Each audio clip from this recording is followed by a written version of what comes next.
legislating for Article 23, improving our electoral system, as well as other measures such as improving district governance. This day has significance. The Chief Secretary has led task forces on district governance. The Chief Secretary has taken the lead to steer the planning and arrangement of celebratory activities for this special day.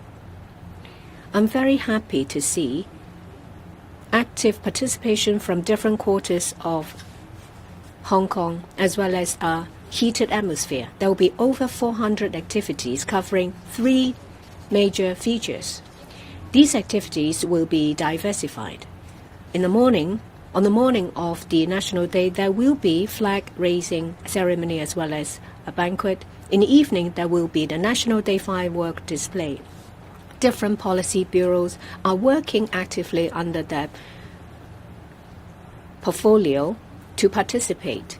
There will be elements of 75th, this figure. Say, for example, 75 teams of discipline services and civil service teams will work as volunteers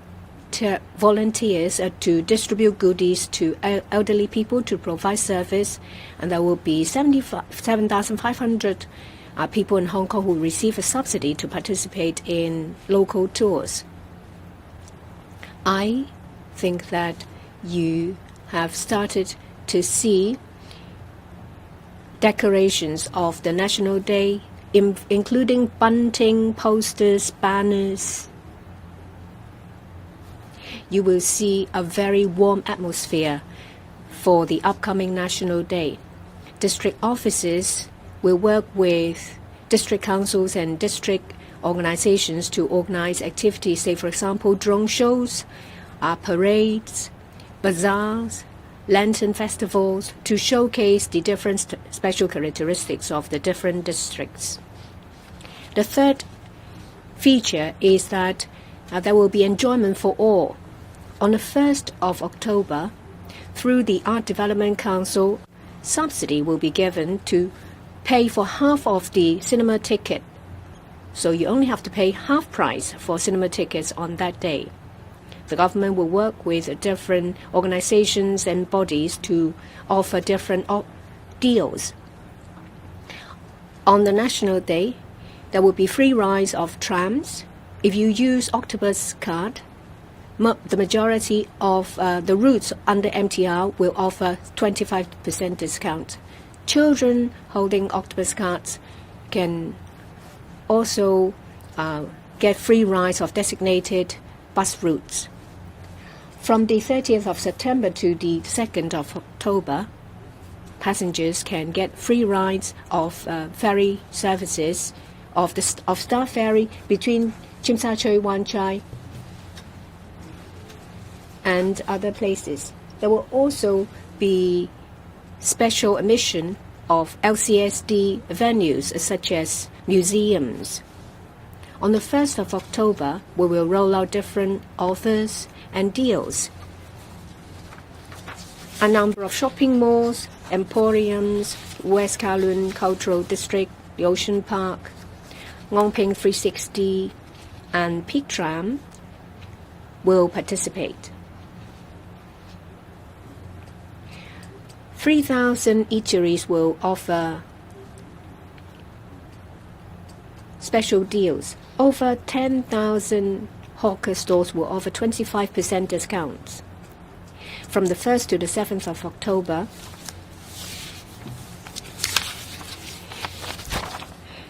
online and physical store of local fresh under the VMO and FMO will offer 25% discount. Today, the Chief Secretary, together with department heads and secretaries, will give you more details of the various activities in the press conference this afternoon. This is a day for celebration and enjoyment. I ask you all to actively participate in the celebratory activities of the 75th anniversary of the founding of the PRC. This Thursday, I will start off to Beijing to attend the 27th Hong Kong-Beijing Economic Operation and Investment Fair. This event is co-organized by Hong Kong and Beijing. It's an annual event, a major event on economic and trade cooperation. After the reunification, every year Hong Kong and Beijing will take turns to host the event. This year is the 27th anniversary. I will travel with the Financial Secretary, the Secretary for Financial Services and the Treasury, the Secretary for Transport and Logistics, as well as the Secretary for Innovation, Industry and Technology. Invest Hong Kong, Oasis will organize delegations comprising personalities, leading figures of different bodies to attend the event. We will showcase Hong Kong's strength. We will attract investments. We will try to get enterprises to help Hong Kong and help mainland enterprises to go global. This will inject impetus into economic development. Over the years, the two sides have worked on promoting exchange, the in-depth exchange on financial services, Belt and Road, technology, etc. Our aim is to create significant economic benefit. Using last year as an example,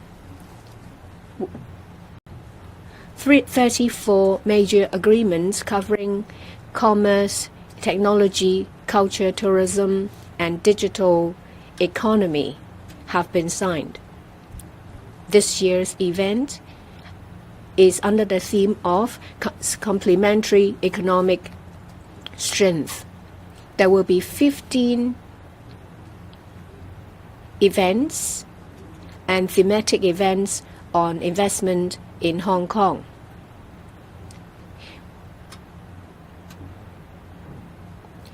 We will have keynote speeches delivered on Hong Kong's strength. We cover finance, fintech, commerce, logistics. These are areas of our strengths. I will also attend Ministry of Industry and Information. There will be a signing ceremony of an agreement. Today is the Mid-Autumn Festival. I wish you all a happy Mid-Autumn Festival. I hope that you'll spend a good time with your family. Now it's question time. Please raise your hand when you are picked. Please identify your media outlet and don't ask more than 2 questions. The lady reporter over there.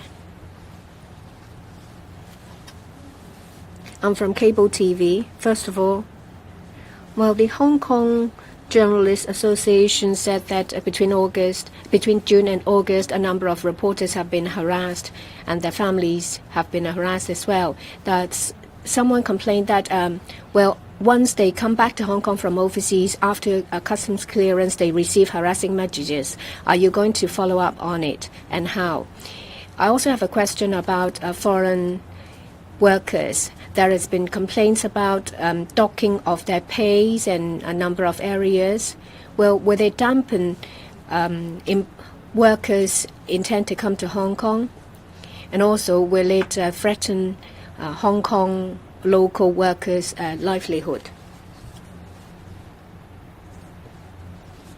If anyone requires assistance from law enforcement agencies, they can seek assistance. They can approach the police or the Immigration Department, the Customs and Excise Department. The law enforcement agencies will act swiftly and in accordance with the law.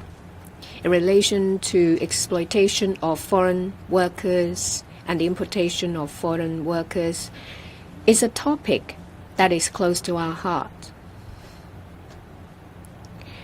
We have set up a cross-departmental investigation team to look into complaints of exploitation of foreign workers. The teams comprises law enforcement agencies and the Development Bureau. We do not allow anyone to contravene employment ordinances and legislation in Hong Kong. Local workers, foreign workers are protected by our labor laws. We will act in accordance with the law. We will punish heavily those who have contravened the law. We want to make sure that everything runs smoothly. If necessary, we will notify mainland authorities to ensure that everything runs in accordance with our expectations. Some agencies, intermediaries may be involved. We will handle these matters seriously. If there is any violation of our system or the law, we will act in accordance with the law. In terms of importation of workers, we fully understand, and it is our policy, that priority will be given to local workers. We want to make sure that the wages of local workers will not be adversely affected in any way. That's why we make sure that imported workers will not receive a pay that is lower than the median pay. We want to make sure that there won't be any cheap labor. We want to protect local workers. We have priorities on training local workforce as well. A fee of $400 is imposed on imported workers, and the amount goes to training of local workers. And we ensure that there is a 4-week recruitment period of local workers before workers are imported. The Labor Department vigorously monitor the process to ensure that all regulations are complied with. Priority is given to local workers. Imported workers is temporary and is on a supplementary basis. Currently, the unemployment rate is 3%. In terms of statistics, it means full employment. There may be manpower shortage in specific areas. We have an aging workforce. What we do will protect local workforce whilst ensuring that there is sufficient manpower for the development of Hong Kong's economy and to ensure that Hong Kong keeps its competitiveness. Different representative organizations, say for example, the trade associations of the construction industries, told us that there is a manpower shortage. The F&B sector also told us that there is a manpower shortage of 20 to 30%. We will carefully consider every situation. We vigorously vet the applications. Recently, there are applications to import workers in the construction industry. We have considered the application and rejected it. We see that for plasterers, in some sites, plaster work has been completed, so the plaster workers can work in other construction sites.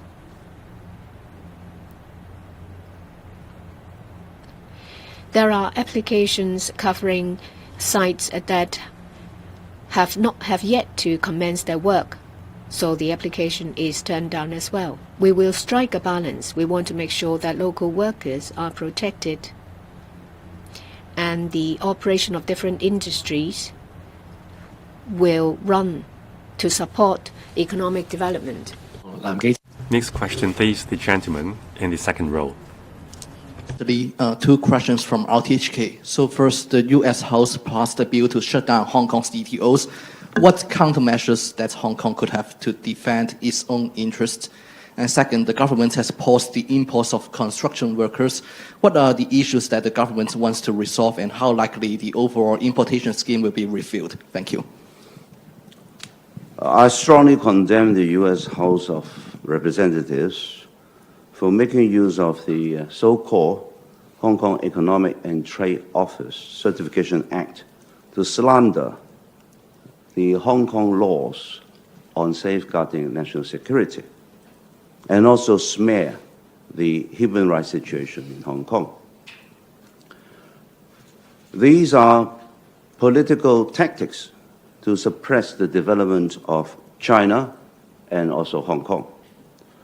These are shameless and ugly political tactics, especially since the United Nations itself has the most stringent and wide-ranging national security laws and is using it to attack its competitors, particularly when it fails to compete well. In multi-occasions, it uses national security to target competitors, especially China and Hong Kong. These acts mainly, other than the politicians making their own political gains, these acts will damage the normal trade relations, particularly the trade relations between Hong Kong and the US. The figure for the past 10 years indicate the US has been making a big profit out of trade with Hong Kong. 271.5 billion with Hong Kong over 10 years. This trade surplus works to their advantage. And any acts to damage trade relations, I think those who suffer will be the US business sector. They will be the one to foot the bill, although politicians may make their own political gains, but that is at the expense of normal business. In fact, a lot of overseas companies have been setting up businesses in Hong Kong. This includes the US as well. More than 1,200 US companies have set up offices in Hong Kong. And in the first 7 months of this year, Invest Hong Kong has assisted over 350 non-local companies in setting up or expanding their business in the city. This is a substantial increase compared with last year. It's 40% increase year on year. And among them, the US rank number 3. If the US is determined to go its way, then our country has already indicated that we will retaliate, and will retaliate with strong and resolute measures. Your question? Second question? Imported labours. The government policy on imported labours is very clear. First of all, local employment takes precedence. Second, local wages must be protected. So all imported labours, the salary, the wage they get, cannot be lower than the median income. And also, we focus on training local workers. That is why any imported labor, for each one, the employer has to pay $400 a month for training fees, and that will benefit local workers. And also, for the supplementary labor importation scheme, the employer has to do 4 weeks advertisement. The Labor Department supervises and will ensure that all the requirements that are necessary will have to be fulfilled, and fulfilled to the satisfaction of the department, so as to protect the integrity of the system. The overall unemployment rate in Hong Kong is about 3%, according to a lot of statisticians, that is almost a meaning that there is full employment here. Plus the fact that we do have an aging population, so the labor force is getting old. So we have to balance between protection of local labors and ensuring that we have enough workers to support our economic development, as well as the running of businesses such as restaurants, such as shops. We will do the approval very stringently and carefully. For example, in the last exercise, when the construction workers' employers tried to apply for approval, no approval was given because it was assessed that, first of all, some of the construction sites actually will not start yet, while in the long run they will be up and running. And also some of the labors in, for example, plasterer, they can be released because some work has finished. And that's why there's no need for immediate importation. So there will be a stringent vetting approval process. And in fact, some associations, for example, the Construction Association, plus the Federation of Restaurants and Related Trades, have indicated they are still short of labors. For example, for restaurants and related trades, they have said that they're still short of something like 20 to 30% workers. The government will ensure that all the applications really satisfied the conditions that we have laid down. We'll also ensure that there will be a tight and proper approval system where we don't think it is appropriate, we will reject. 好，下一度提問。 Next question, please. The lady at the back. Good morning, Chief Executive. I'm from Now TV. It has been half a month since the new school year started, and there has already been 3 student suicide cases. Is that a warning sign? And what about the 3-tier warning system? Does it need a review? And when will the pair of pandas come to Hong Kong? Next week is the National Day. Will they be able to meet the public then? And what preparation work has to be done after their arrival? And also the twin babies, the twin baby pandas in Ocean Park is now 1 month old. When can they meet the public? I'm greatly saddened by student suicides. This is something that no one wants to see. The government has established a 3-tier emergency system.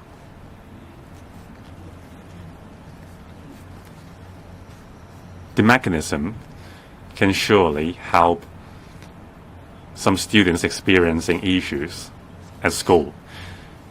With early identification and early intervention and counseling, help can be offered. At Tier 2, assistance will be sought beyond school, including a network organized by the Social Welfare Department comprising social workers and other professionals. At Tier 3, treatment will be sought from psychiatrists. We need to keep this system up and running to offer help to students in need, but there are room for improvement, especially at Tier 2. The usage of services at Tier 2 is lower than that at Tier 3. Under the 3-tier system, it should be shaped like a triangle.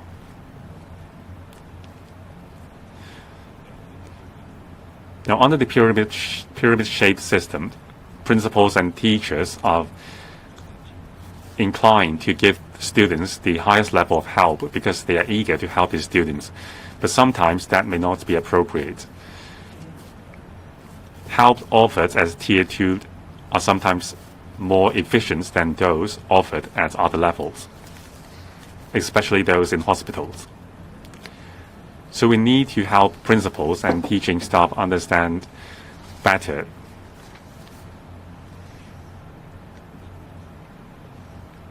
that some cases may be better helped by social workers and the social welfare department.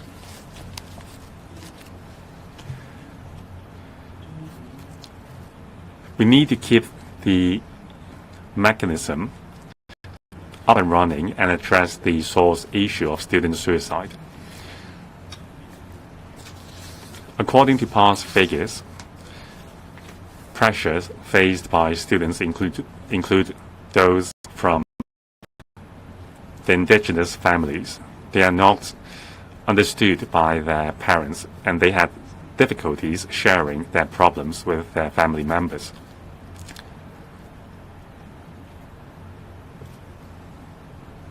Students' ability to cope with pressure and to communicate also have a bearing. We need to help students enhance these skills. And also we must consider the character building of students. We need to train students to be more resilient in face of challenges. Of course, pressure at schools and in academic work are also detrimental to students.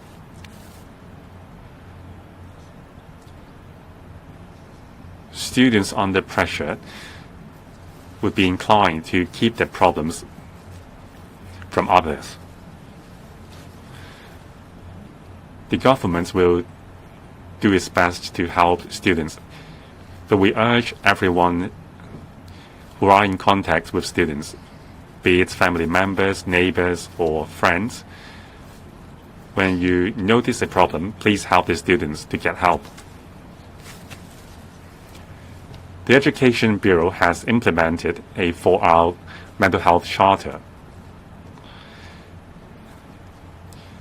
with a view to alleviating pressure faced by students.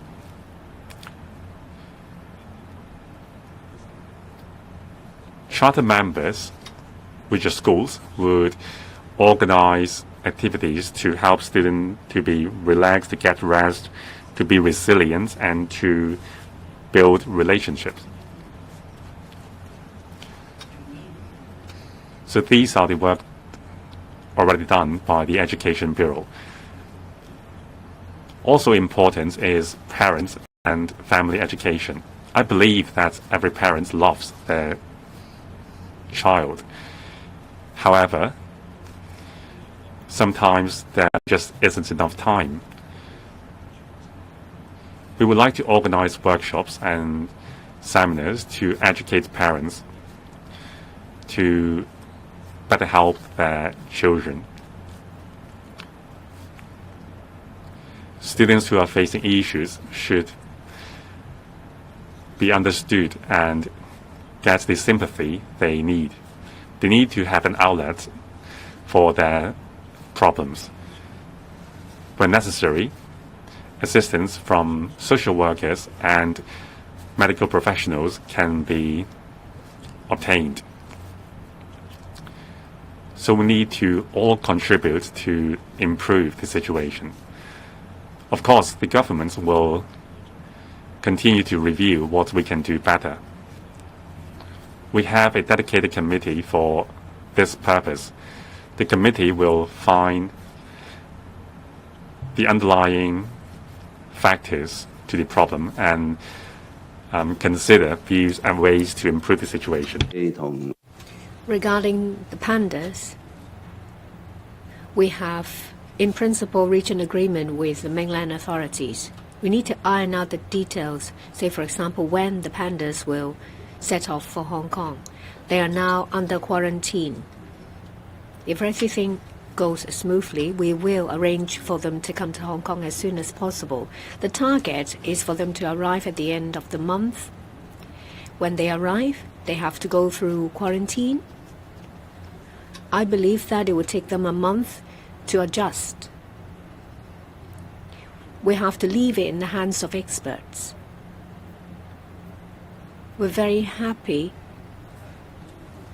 to see the pandas here. We would like them to be healthy and happy.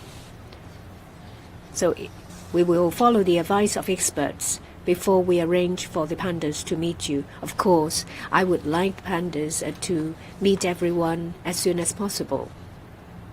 I hope that before the end of the year we will see the pandas.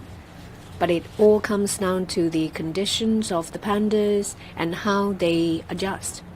I'm sure that you all understand the opinion of experts are important. We are happy to see the arrival of the cubs. Well, they are a month old. They're getting healthier.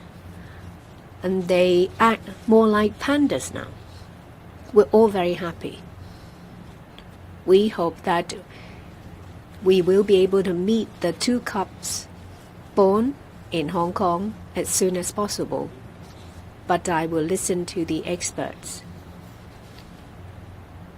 Hopefully, at the end of the year, we will see the 2 pandas from Beijing. And in the first quarter of 2025, we will meet the 2 cubs. I'm sure that it will make everyone very happy. Thank you very much. That's the end of the press conference. Thank you very much.